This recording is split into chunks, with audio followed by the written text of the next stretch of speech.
Bonjour et bienvenue dans ce nouveau format dans lequel je vous présente un pays à travers des lieux touristiques ou insolites. Aujourd'hui je suis accompagné de Thiago, qui écrit les vidéos et fait les recherches pour trouver les lieux à présenter. Thiago a créé les comptes Instagram et YouTube de Portuguese Facts. Grâce à ces comptes, il présente plein de choses en lien avec la culture portugaise, lieux insolites, histoire, monuments, gastronomie, art, etc. N'hésitez pas à aller faire un tour, je suppose que si vous êtes sur cette vidéo, c'est parce que vous vous intéressez à la culture portugaise. Les liens sont dans la description. Alors le Portugal, c'est un pays de 10 millions d'habitants environ. Nous allons voir 8 lieux choisis par Thiago. Lisbonne. Alors j'ai fait le choix de commencer par Lisbonne, la capitale et plus grande ville du pays. L'agglomération compte environ 2 millions d'habitants, voire 3 millions avec l'autre côté de la baie. Le monument emblématique est la tour de Belém, à quelques pas de la pâtisserie qui a inventé les célèbres pastéis de nata. La tour de Belém, ou tour Saint-Vincent, a été construite entre 1514 et 1519 par le roi Manuel Ier. Sa construction fait partie d'une stratégie de défense. Avec les forteresses de Cascais et Caparica, la tour devait protéger l'estuaire du Tage et la ville de Lisbonne. Elle fut utilisée dans des batailles contre les Espagnols et les Français. Au cours de son histoire, elle servit aussi de prison, phare et de lieu de réception. À l'origine, la tour était au milieu du fleuve, mais aujourd'hui elle est sur une rive, peut-être la faute au tremblement de terre de 1755. En 1983, elle a été classée au patrimoine mondial de l'UNESCO avec le monastère des Hieronymites. J'en profite aussi pour rajouter comme monument emblématique à Lisbonne, bien que plus récent, le pont du 25 avril, inauguré en 66, et qui permet de relier chaque côté de la baie, et le sanctuaire du Christ-Roi avec sa grande statue construite en 59. Il y a d'autres éléments UNESCO à Lisbonne, le palais national de Mafra d'un côté, et la petite ville de Sintra dans les collines. On est donc à 3 patrimoines UNESCO pour le moment. En termes de transport, Lisbonne est dotée de l'aéroport le plus fréquenté du pays, d'un métro depuis 1959 et aussi d'un tramway dont une des lignes est pratiquement une attraction touristique à elle seule. Porto. Porto, c'est la deuxième ville du pays, son agglomération compte environ 1,7 million d'habitants. À deux pas du célèbre pont Dom Luís de Porto, il y a un bas-relief en bronze que vous n'avez peut-être pas remarqué. Il représente un événement tragique qui s'est produit lors de la deuxième tentative d'invasion napoléonienne en 1809. La population, pourchassée par les troupes du maréchal Soult, tenta de se réfugier en traversant le fleuve Douro. Un pont composé de barques attachées entre elles reliait les deux rives. Mais à cause de la panique et du poids des personnes, le pont se brisa. Des milliers de personnes moururent dans le fleuve. Sinon, le centre historique de Porto est classé UNESCO. Dans la région nord, celle de Porto, on trouve d'autres sites classés, le centre historique de Guimarães, le sanctuaire du Bon Jésus du Mont, et le vignoble de la vallée du Haut-Douro. On est donc à 7 patrimoines UNESCO pour le moment. Le sanctuaire du Bon Jésus du Mont se trouve d'ailleurs à Braga, 4e ville du pays. Porto, en tant que grande agglomération, dispose d'un métro léger depuis 2002. Avec quelques stations souterraines, l'aéroport de Porto est le deuxième plus fréquenté du pays. Sortelha. Sortelha est célèbre pour son centre historique médiéval, mais à quelques kilomètres de là, on y trouve aussi un étrange hôtel abandonné. Au début du XXe siècle, la région de Guarda connaît un gros développement minier grâce aux mines d'uranium. Certaines sources d'eau de la région étaient donc radioactives. À l'époque, on pensait que la radioactivité était quelque chose de bon pour la santé.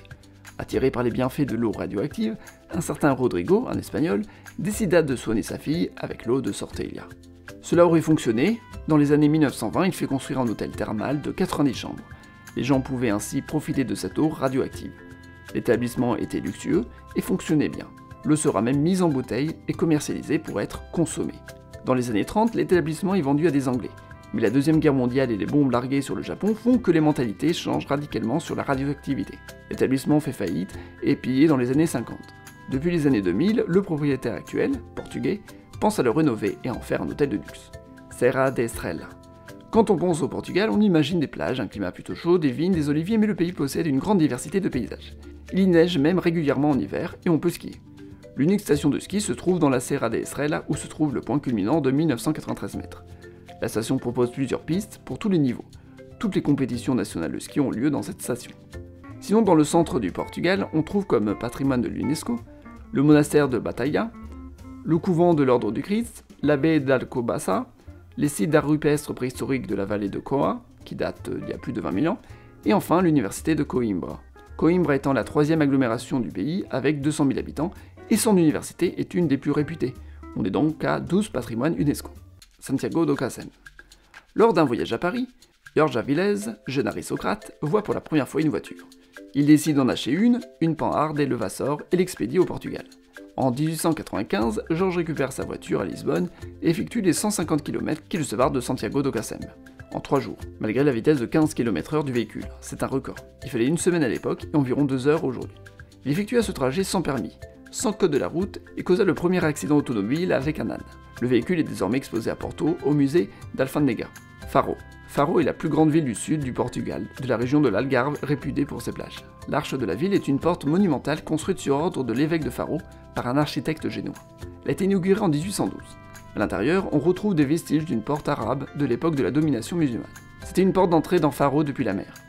D'autres portes anciennes sur le tracé de l'ancienne fortification sont encore visibles. C'est un des emplacements pour voir des cigognes, en effet elles font leur nid sur son monument. Bien que Faro soit une petite ville, on y trouve le 3e aéroport du pays, car c'est une ville touristique, balnéaire notamment.